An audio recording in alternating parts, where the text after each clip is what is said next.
लाडक्या बहिणीच्या निधीसाठी सरकारची दमछाक होते का असा प्रश्न आता विचारला जातोय, कारण आता आदिवासी विकास विभागाचा निधी वळवण्यात आलाय। 357 कोटी 70 लाख रुपये लाडक्या बहिणींसाठी वळवण्यात आलेले आहेत। सामाजिक न्याय विभागापाठोपाठ आता आदिवासी विकास विभागाच्या निधीला सुद्धा कात्री लावण्यात आली आहे। आदिवासी विकास विभागाकडून निधी वर्ग केल्याचा शासन निर्णय आता जारी करण्यात आलाय। आदिवासी विकास खात्यातून प्रत्येक महिन्याला असा निधी वळता होणार आहे अशी सुद्धा माहिती समोर आली आहे। हा निधी लाडक्या बहिणींना मे महिन्याच्या हप्त्यापोटी दिला जाणार आहे। दरम्यान महसूल मंत्री चंद्रशेखर बावनकुळे यांनी मात्र निधी वळवल्याच्या बातम्या खोट्या आहेत असं म्हटलंय।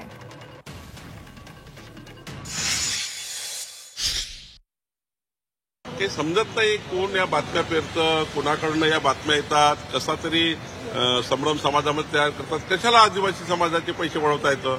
लाडक्या बहिणीचे जे योजनेचं बजेट हेड वेगळं आहे, आदिवासी समाजाच्या योजनाचं बजेट हेड वेगळं आहे, सामाजिक न्यायाचं वेगळं आहे। तिकडनं तिकडं करता येत नाही आणि त्यामुळं लाडक्या बहिणीच्या वेगळंच बजेट आहे सरकारमध्ये। त्यामुळं मला असं वाटतं हे खोटारडेपणा आहे। हा नुसता त्या ठिकाणी काहीतरी बातम्या देऊन समाजामध्ये सरकारचं नाव बदनाम करण्यासाठी केलेलं कारस्थान आहे। वर्षामध्ये आदिवासी विभागाची कुठलीही योजना बंद पडणार नाही। आदिवासी विभागाअंतर्गत कुठलाही जो प्रकल्प हाती घेतला त्या प्रकल्पाला निधी कमी पडणार नाही।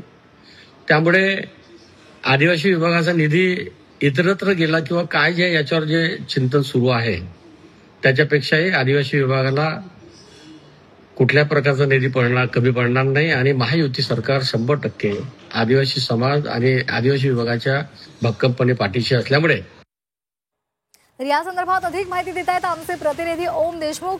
ओम, निवडणुकीच्या वेळेला आपण लाडक्या बहिणींना 1500 नाही तर 2100 रुपये देऊ अशी घोषणा सरकारकडून म्हणजे त्यावेळेला महायुतीने केलेली होती।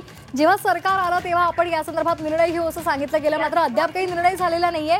मात्र आपण पाहतोय गेल्या वेळेला सामाजिक न्याय विभागाकडून निधी वळवण्यात आला होता, आता आदिवासी विकास विभागाचा निधी सुद्धा वळवलेला आहे अशी माहिती सध्या समोर आली आहे। मात्र महसूल मंत्र्यांनी त्याचा इन्कार केलाय। काय नेमकं घडलेलं आहे? निश्चितच श्वेता, खरं तर लाडकी बहीण योजनेसाठी मोठ्या प्रमाणात जवळपास 45,000 कोटींचा निधी जो आहे तो आवश्यक आहे, परंतु राज्याचं सध्याची आर्थिक परिस्थिती पाहता निधीची कुठेतरी कमतरता या निमित्तानं पाहायला मिळते। यापूर्वी सामाजिक न्याय विभागाचा निधी जो होता तो या सगळ्या संदर्भामध्ये वळवण्यात आला होता। त्यावरून राज्य सरकारवरती आणि एकंदरच सरकारच्या कामावरती मंत्री संजय शिरसाट यांनी नाराजी व्यक्त केली होती। आता दुसऱ्या बाजूला सामाजिक न्याय विभागाच्या नंतर आता कुठेतरी आदिवासी विभागाचा जो 350 कोटींचा निधी आहे तो वळवण्यात आलेला आहे। सरकार जरी यामध्ये कुठलाही फरक पडणार नाही असं म्हणत असलं तरी सुद्धा मोठ्या प्रमाणात निधीच्या संदर्भामध्ये, निधी पुरवठ्याच्या संदर्भात सरकारची दमछाक होते आणि लाडक्या बहिणींना निधी देण्याच्या संदर्भामध्ये, हप्ते देण्याच्या संदर्भामध्ये सातत्यानं पैशांची जुळवाजुळव करताना सरकारच्या नाकीनऊ येत आहेत हे स्पष्ट होते।